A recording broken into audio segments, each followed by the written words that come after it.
Que final de semana espetacular de NFL, não é mesmo? Pra quem ama o esporte, parecia que a gente estava no paraíso, curtindo, né? Pra quem torcia pro time, pode não ter sido tanto assim, mas pra quem tá de fora assistindo, no meu caso analisando, foi um fim de semana de ficar boquiaberto. Teve um dos melhores jogos aí que eu já vi na minha vida, com certeza o melhor jogo do ano. A gente já vai falar dele, então fiquem aí. Sejam bem-vindos para mais um episódio de First Down, que felicidade estar aqui com vocês. Bem-vindos para mais um resumão da NFL, o penúltimo resumão, é isso mesmo? O penúltimo resumão. Uau, a gente tem esse e depois tem só o resumão do Championship Round. Caramba! Claro que depois vocês vão ver vídeo do Super Bowl, vai ser um vídeo dedicado a isso, mas resumão é o penúltimo. Passou rápido, hein, pessoal? Passou rápido, mas sem mais nhenhenhé, eu tenho alguns assuntinhos rápidos para tratar com vocês, mas a gente já vai falar dos jogos, então vamos que vamos.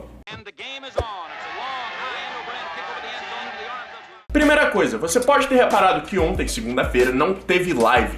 E isso é porque duas pessoas cravaram o placar nessa rodada. Isso mesmo, só que uma pessoa cravou antes, óbvio, né? Alguém tem que cravar antes. Então, essa pessoa vai levar a camisa que quiser, que é o prêmio dessa rodada. Segunda coisa, a promoção de amanhã vai funcionar de uma maneira diferente do que a gente tem feito antes, tá? Vai ser o mesmo prêmio, mas vai funcionar de uma maneira diferente que eu vou explicar amanhã. Então já se inscreve para você ser o primeiro a assistir, para você ser o primeiro a saber as regras novas. Se você ainda não é inscrito, se inscreve no canal para logo que esse vídeo sair, você saber. E essa vai ser a última promoção por enquanto, né? Eu não tenho nenhuma mais planejada, só a do Madden, que deve começar aí depois do Super Bowl, talvez uma semana, 2 semanas depois do Super Bowl, mas eu ainda tenho que ver. Pode deixar que eu vou avisar pra vocês assim que eu souber, mas se garante nessa promoção agora, que é a última com esse prêmio da camisa que quiser. Então, se inscreve aqui embaixo. Bom, e vamos falar então dessa rodada maravilhosa que foi o Divisional Round dos Playoffs, né? 4 jogos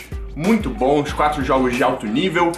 Alguns podem dizer, argumentar que o jogo entre Pittsburgh Steelers e Kansas City Chiefs foi um pouco mais chato, o que é verdade, mas acabou de maneira emocionante, a gente já vai falar deles. Mas como sempre, a gente começa por ordem cronológica, só que hoje a gente não vai terminar por ordem cronológica. O jogo dos Steelers, como ia ser antes do jogo dos Packers e dos Cowboys, eu vou falar deles antes, até porque o jogo dos Cowboys e dos Packers merece ficar por último, né? Então vamos começar por Atlanta Falcons e Seattle Seahawks, que provou o que eu achava que ia acontecer. Eu achei que o ataque de Atlanta fosse aniquilar a defesa de Seattle, e foi exatamente isso que aconteceu. Pra vocês terem uma noção, o segundo quarto foi 19-3 pra Atlanta. O ataque de Atlanta é uma coisa linda, parece uma máquina que tá com óleo novo, sabe? Funcionando muito bem. É tão impressionante que se você parar pra pensar, e se você olhar as estatísticas do jogo, nenhum recebedor de Atlanta teve mais de 100 jardas. Por exemplo, no Steelers, o Antonio Brown teve. Em vários outros jogos, alguns tiveram. O Dez Bryant teve nos Cowboys. Mas nesse jogo, nenhum jogador teve mais de 100 jardas no ar. Só que 8 jogadores tiveram mais de 10 jardas. Isso é muita coisa. O maior deles foi o Devontae Freeman, que é running back, e teve 80. O efeito dos running backs, ninguém fala muito, porque fala, Mohamed Sanu, Julio Jones, Taylor Gabriel, mas ninguém fala muito dos running backs, que talvez sejam a peça mais chave aí desse ataque, claro, tirando o Matt Ryan. Então, o Tevin Coleman teve um jogo muito bom e o Devontae Freeman também. O Tevin Coleman teve 57 jardas terrestres e 22 jardas aéreas, e o Devontae Freeman, além das 80 jardas aéreas, ainda teve 45 pelo chão e um touchdown. Então, esse ataque de Atlanta realmente tá uma coisa muito boa de se assistir. Já Seattle, eu acho que Seattle se autodestruiu. Eu sei que se autodestruir é redundante, mas Seattle se destruiu nesse jogo. Como? Com faltas chaves. Por exemplo, uma falta que anulou um retorno de 79 jardas de punt, se eu não me engano, acho que foi punt, do Devin Hester. Ele pegou um punt, driblou todo mundo, chegou lá na frente, ele entrou dentro das 10 jardas, ficou dentro da red zone, a red zone são 20 jardas, mas ele entrou dentro das 10 jardas de Atlanta, só que isso foi anulado por causa de uma penalidade de holding. Então eles tiveram que voltar, ficaram dentro das suas jardas 10 ou 5. Aí eles fizeram uma jogada que foi um tackle for loss, numa jogada terrestre, perderam jarda, e na jogada seguinte, o right guard pisou no pé do Russell Wilson enquanto ele estava tentando drop back, e ele caiu dentro do end zone, e isso resultou num safety que mudou o jogo completamente. Antes do safety acontecer, o jogo estava 10-7 para os Seahawks, e eles estavam bem. Eles estavam conseguindo mover a bola, sabe? A defesa de Atlanta não estava conseguindo fazer muita coisa, mas quando isso aconteceu, muda a cabeça, muda tudo, porque não só a Atlanta ganhou os 2 pontos do safety, mas a bola de volta, e você entrega a bola pro Matt Ryan, aí, cara, aí o resto é história. Então, se teve algum momento aí que realmente definiu o jogo pra mim, foi esse safety ainda aí no segundo quarto, se eu não me engano. Bom, a Atlanta agora passa pro NFC Championship, Seattle obviamente eliminado, e a Atlanta segue aí a um joguinho só do Super Bowl. Patriots e Texans, talvez o jogo menos surpreendente de todos, talvez aquele placar que já todo mundo sabia que ia acontecer, né, 18 pontos de diferença. A única estatística mais surpreendente dessa partida foi as 2 interceptações do Tom Brady, que é uma coisa que ele tinha conseguido 2, quer dizer, tinha lançado 2 interceptações, não consegue essa interceptação, não é uma coisa que você gosta. Então, ele tinha arremessado 2 interceptações em 12 jogos na temporada regular, e agora arremessou as mesmas 2 em uma só partida. Mas mesmo assim ele ainda foi muito bem, arremessou para 2 touchdowns, o Julian Edelman teve 137 jardas aéreas, o Special Teams de New England, que eu falei na minha live que podia ser o tendão de Aquiles deles por causa do que aconteceu no jogo de Baltimore, foi bem, conseguiu um kick return para touchdown, se eu não me engano foi do Dion Lewis. Então New England, claro, ainda é um time muito perigoso, talvez ainda o favorito aí para ganhar o Super Bowl. Do outro lado, os Texans podem começar a procurar por um quarterback essa temporada. Pode botar uma placa na porta. Procura-se quarterback que não lance tanta interceptação quanto o Brock Osweiler ou quanto o Eli Manning. Eles não podem dar turnovers assim a temporada inteira, como aconteceu nessa temporada, né? Eles precisam de um quarterback mais experiente, um quarterback mais veterano, né? E que saiba tomar conta do jogo mais do que o Brock Osweiler sabe. Porque com uma defesa dessa, o quarterback vai ter chance de ganhar o jogo. A defesa vai parar o ataque oponente. Só que quando você tem um quarterback que não sabe fazer muita coisa, não rola.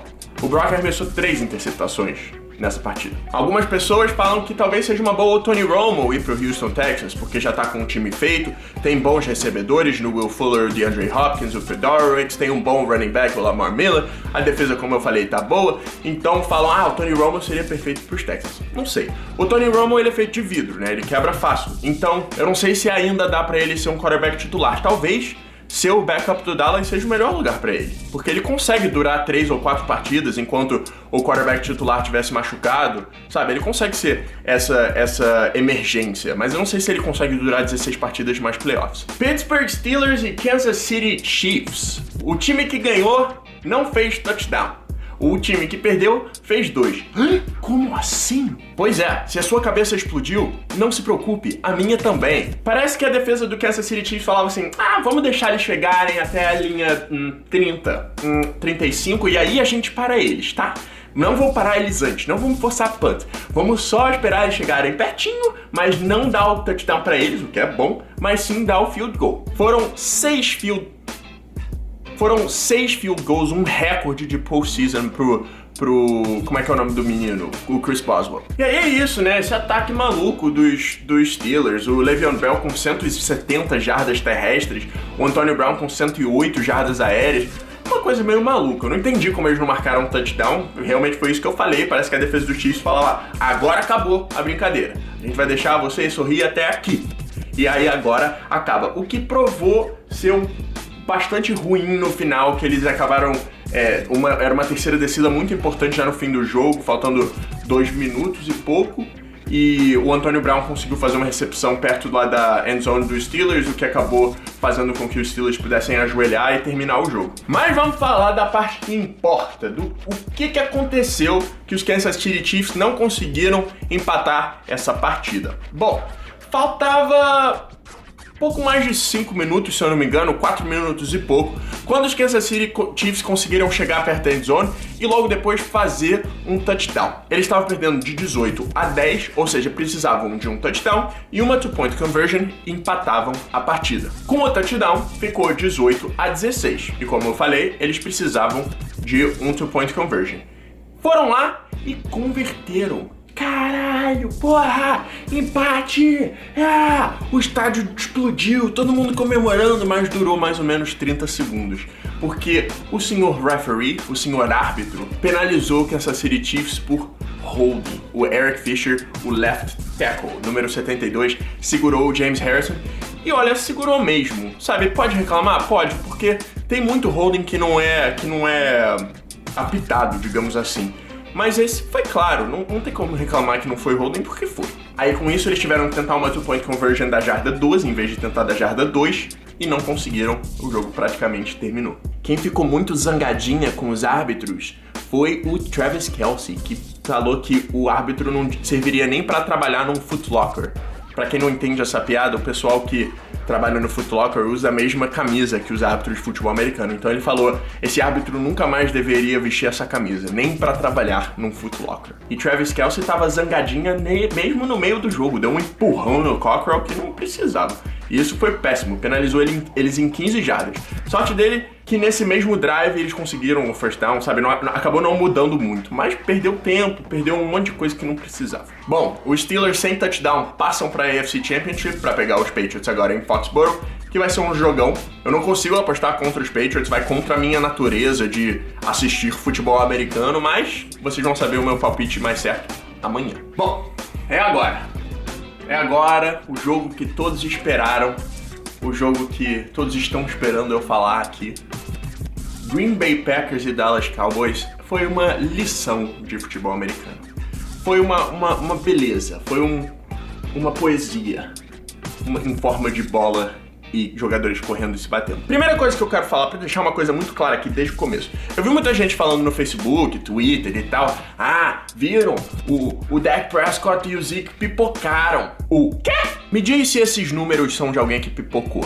Dak Prescott, 302 jardas aéreas, 3 touchdowns e 1 interceptação. E o Zeke, 125 jardas terrestres. Isso é número pra você de alguém que pipocou? Hein? Fala. Além disso, eles começaram o jogo perdendo de 21-3. Você sabe quantos quarterbacks veteranos gostariam de falar que já conseguiram virar um jogo, ou pelo menos empatar um jogo onde eles estavam perdendo de 18 pontos? Muitos nunca conseguiram. Então o fato desse maluco ser calouro e conseguir fazer isso é um feito absurdo. Isso não se chama pipocar. Talvez quem tenha pipocado tenha sido o Jason Garrett, mas a gente já vai falar dele. Por que eles perderam, então? Porque, puta que pariu, me desculpa palavreado, mas o Aaron Rodgers tá fora de si. Tá num outro mundo, outro planeta, virou ET, saiu, ele foi almoçar em Marte, voltou, não sei. Mas o que ele tá fazendo não é normal. Ele lançou sim uma interceptação, que acabou com essa sequência de 20 ou 21 touchdowns lançados sem interceptação. Mas o que ele fez no final do jogo foi um absurdo. Na última campanha da partida, o Aaron Rodgers tomou uma porrada por trás, um sack por trás. Ele não viu o cara chegar, porque ele estava de costas, né, preparando o lançamento. E o sack veio daqui, veio numa safety blitz, se eu não me engano. Veio e bateu nas costas dele. Pra mim, vocês podem falar que o arremesso do Jared Cook, que eu vou falar já foi a parte mais impressionante.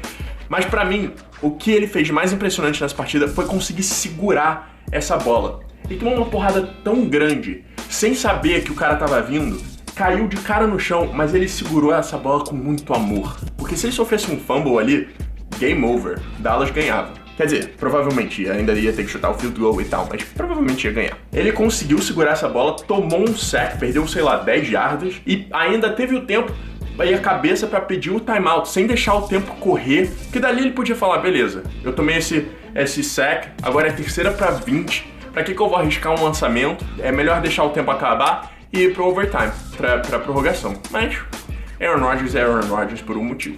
Pediu o tempo, parou o tempo, e ele fala, vou fazer o que eu faço melhor. Vou estender essa jogadinha aqui e vou fazer um lançamento perfeito pro Jared Cook, fazer uma recepção absolutamente maravilhosa, sair de campo, parar o tempo, com 3 segundos só, faltando pra terminar o jogo. E aí o Crosby entrou e fez 2 field goals, né? O primeiro, mas que ele foi iced pelo Jason Garrett, que...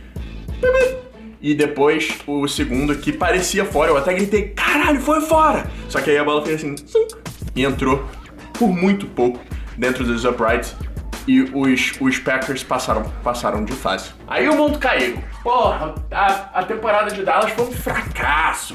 O que adianta chegar lá e não conseguir fazer nada? Mais um playoffs onde eles foram one and done. Chegaram lá e não conseguiram ganhar nenhuma partida. Cara, eles tiveram o segundo melhor recorde da NFL, 13-3, com 2 calouros liderando o time. Fracasso ao caramba. O problema deles é que eles pegaram um Aaron Rodgers que tá queimando de tão bom que ele tá sendo essa última parte da temporada regular e os playoffs. Entendeu? Eles jogaram bem para caramba. Não no começo. A defesa não foi bem no começo, sabe? O primeiro quarto parecia que o jogo já tinha acabado. Só que eu falava, só acaba quando termina. Então, a temporada de Dallas não foi um fracasso. Você, torcedor do Dallas, chega perto aqui. Vem comigo. Pode ficar muito feliz com o que você viu essa temporada, tá? Pode ficar. E eu vou fazer uma previsão agora, aqui nesse momento, que ano que vem os Cowboys ganham o Super Bowl.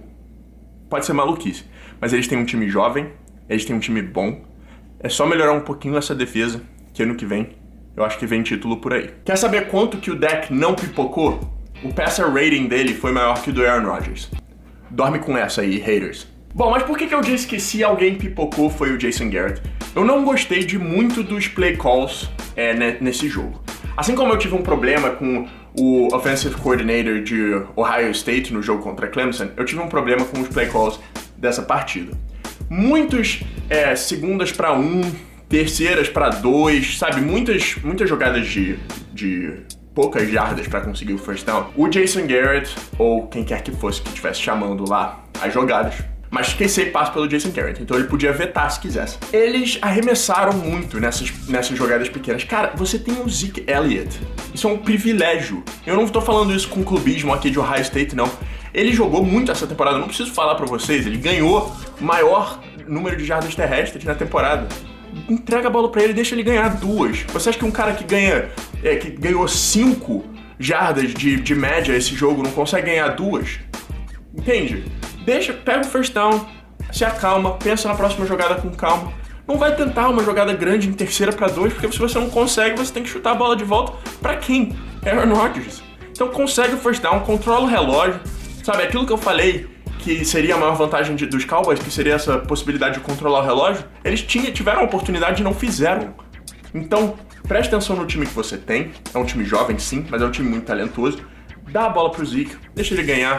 Confia na sua offensive line, vai com calma, não precisa se afobar. Então o Jason Garrett pode ter sido uma razão do que aconteceu no começo do jogo. O game plan dos Cowboys não estava bom no começo do jogo. Melhorou depois, mais ou menos. Teve até uma oportunidade que eles tiveram perto da end zone, onde eles arremessaram pra end zone as 3 vezes, em vez de tentar ganhar as 10 jardas. As 3 descidas eles arremessaram na end zone. Vai com calma, ganha as suas 10 jardinhas. Você tem essas 10 jardas por um motivo. Sabe, você tem o Zeke Elliott, você tem o Dez Bryant, você tem o Cole Beasley, que é ótimo nessas rotas mais curtas. Pô, ganha 5 jardas na primeira descida, tenta uma corrida na próxima, outra corrida de novo, depois você vai ficar na jarda 3 ou 4. Você tem o Zeke, cara. Ele ganha dinheiro fazendo isso da vida. Dá a bola pra ele, deixa ele ganhar essas jardas difíceis. Confia na sua linha ofensiva. Aí, pra mim, o Jason Garrett errou. Bom, e agora os Packers pegam os Atlanta Falcons, o melhor ataque da NFL. Vamos ver o que acontece nessa partidaça. Vocês vão saber qual é a minha opinião de quem ganha amanhã. Bom, e por hoje é o Wilson. Espero que vocês tenham gostado desse resumão especial que eu fiz aqui de Divisional Rounds. Eu sei que ficou meio longo, mas eu espero que o conteúdo tenha sido bom bastante para vocês aguentarem ficar aqui todos esses minutos comigo. Mais uma vez, não se esquece de se inscrever para poder participar da promoção. Deixa o seu like aí se você tá gostando do conteúdo do canal, se você tá gostando do material todo. Me segue em todas essas redes sociais aqui se você ainda não me segue. E eu espero vocês amanhã para a última promoção, por enquanto, aqui do canal. E claro, para dar meu palpite dos Conference Championships. Um grande abraço e até amanhã. Valeu!